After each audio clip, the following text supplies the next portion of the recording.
Good evening and welcome to Wednesday evening thoughts and Bible study.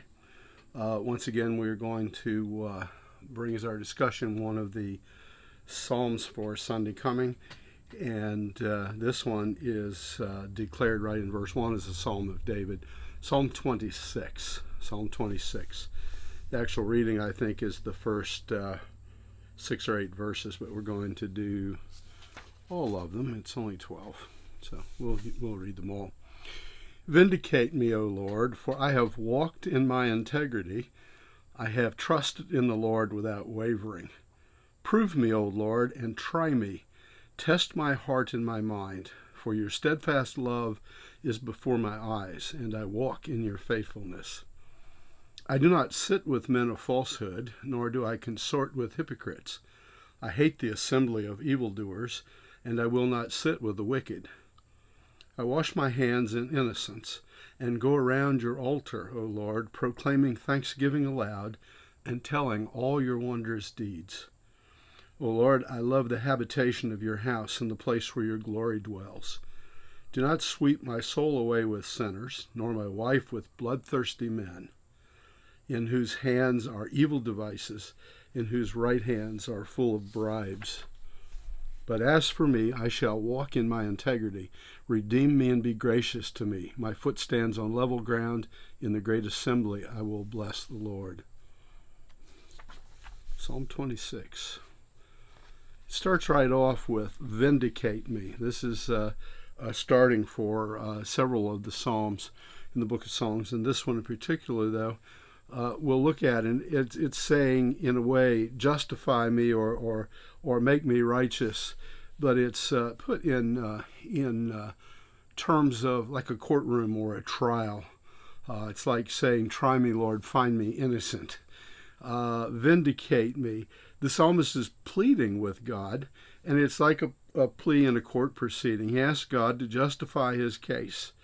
Against who? Or what. We really aren't told directly in this psalm what might have been bothering David, but obviously he's talking about evildoers and people who are portraying falsehoods. So we could assume, I think, logically that, that David was being beset by those who would say evil about him or do evil things toward him, and so he is praying for protection against them. He's pleading to God, and then he throws his own righteousness up as the reason why.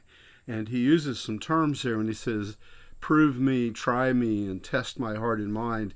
He's using Hebrew terms that would be used for the refining of fine metals like gold or silver. I remember when I was young in elementary school, I think probably 6th grade, long in there, 7th grade maybe, we did a big tour out west, and we went to one of those old historic ghost towns in South Dakota, which had been a big gold mining area. And actually, there was still an operating gold mine there. And we got to see something, and I learned something there about metal. But in the days of the gold rushes, they actually in the streams would find gold nuggets. Those days are long gone, but the gold is in ore. It's mixed with other rock. And to get the gold separated from the rock, they heat it up. They heat it up to a degree that the gold melts and the rock doesn't. And that way they can separate the rock and the gold and come up with the gold. There was this big vat that was cooking and doing it, and we got to stand on this catwalk kind of near it. Not close enough that we got hot, but we felt the heat. And somebody asked what was to stop someone from sticking down in their hand down in there and trying to get some of the gold. And the guy doing the tour said, well, and he named off the number of degrees. He said, if you want to keep your hand, you wouldn't do that. We weren't close enough to do that anyway, but if you stuck your hand in there, it would have just burned it off, basically. But they were separating, refining the gold out of the ore. And so that's what David is saying here. It's an image like that. He's like, prove me, try me, test my heart and mind. Refine me, put it to the test. Refine my heart. like you would refine precious metals, and see if I am faithful. Make me faithful. Make me worthy of your steadfast love. Now, in verse 3, we have that term steadfast love. And it says, "For your steadfast love is before my eyes, and I walk in your faithfulness." That word for steadfast love, I pronounced also the other Sunday, and it's a Hebrew word, chesed. It's very hard to say without getting spit on your Bible. We spell it in English just H-E-S-E-D most easily, or a hard H, a C-H-E-S-E-D, but it's not ch, it's chesed. It is one of the most expressive words in the Hebrew language. I started saying the English language. No, we have a lot of words in English to replace it. Steadfast love is most common. Unfailing love, loyal love is one of the most potent Hebrew words. It's used all the way through the Old Testament. Almost half of its uses are in the book of Psalms, incidentally, which isn't too surprising. But it's the word that was used for God's covenant love of his people. He loved Israel when they were being good, and he loved Israel when they were being horrid. He loved them anyway. It has special meaning implied from the Exodus because God cared for them enough. He led them out of captivity of Egypt and took them to their promised land. It's that kind of a love. And many generations later, here we have David, who has become king, and David is included in this steadfast love and uses it in many of the Psalms. So we see it in English as steadfast love, covenant love, God's love. We see it as God's mercy and love. Pursue me all the days of my life. That's really the kind of meaning it has. It's potent because it's something more than just love like we would use it. It's kind of close to the New Testament Greek agape, in its concept. But it's even more than that. It's the special relationship that God has with his chosen people in the Old Testament. And so then he says he walks in his faithfulness, and he goes to verses 4 and 5. I don't sit with men of falsehood, nor do I consort with hypocrites. I hate the assembly of the evildoers, and I will not sit with the wicked. I find it interesting that this is of course Hebrew poetry, but it's an ABBA structure here. He starts with sitting and he ends with sitting. So I don't sit with men of falsehood, and I don't sit with wicked men. In the middle of that, he doesn't consort or hang out with hypocrites, and he doesn't like the assembly of the evildoers.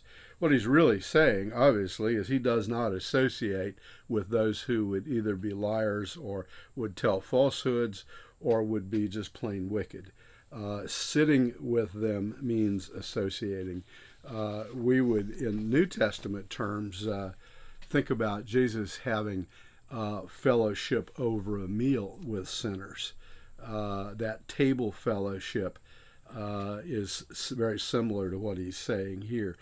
But we could say in our slang, we don't hang out. We don't hang out with people who tell lies and who pretend there's something else and who do evil and who are wicked.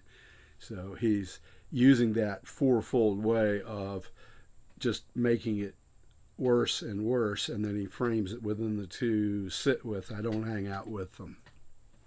Instead, he says, I wash my hands in innocence. We're in a time right now that we hear a lot about washing hands. We wash our hands to hopefully rid them of unwanted germs.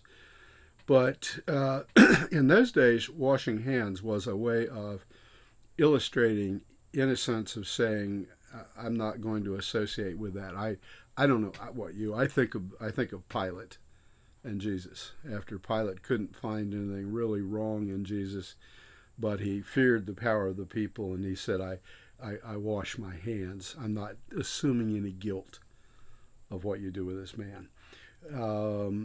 In some of the old movies, in fact, even graphically, they come out with a basin and he washes his hands right in front of the crowds gathered. David's saying, I don't claim any guilt here. I'm innocent. I like to go around your altar, Lord. Now, this could be either a statement of a processional or a ritual thing, or just David's way of saying he likes to hang out in the house of God. We know the 23rd Psalm, and I shall dwell in the house of the Lord forever. This is the kind of thing he's talking about here. And he's not just hanging out there, but he's proclaiming aloud his thanksgivings and telling of your wondrous deeds. Wondrous deeds comes up also through the Old Testament a lot. And it's the way, and particularly the psalmist has, of recounting all of the blessings, all of the things that God has done. Particularly giving them that exodus, that freedom from their captors in Egypt.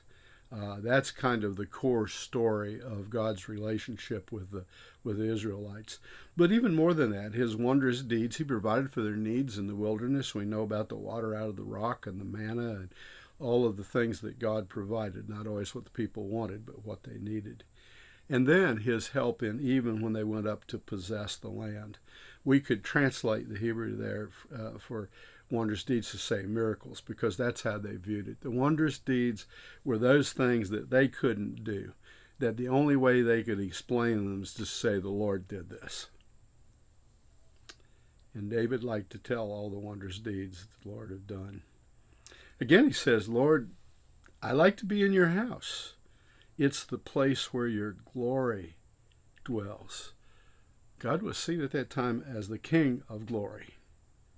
And his house was where the glory dwelled. Now, I'm going to say his house here is not the temple. We might think that right away, but in David's time, they still had the tabernacle. In essence, it was a tent. There was no house. Later, we know David said he would build a house or a temple for God. And that's when God told him he would be the house, referring to his inheritance. Play on words. I love to be in your house. And then he says, deliver me. Don't let my soul be swept away with these sinners. Deliver me from the evil ones. As for me, I will continue to walk in my integrity. Redeem me, be gracious unto me. Be merciful, if you will. And then David ends by saying, I will bless the Lord. I will praise you. This psalm finds David moving in some injustice in the middle of something that's happening, probably some false accusations or something at that level. And he's pleading for this vindication and recounting to God that he is innocent. He's telling his story. You got to say here that David never pretended that he didn't sin.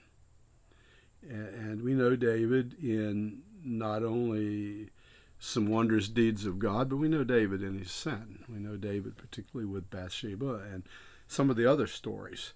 David wasn't a perfect person, but rather he is pleading with God to act in a way that relies on God's love and God's justice. It's like David could have said, Lord, I'm a sinner, but forgive me.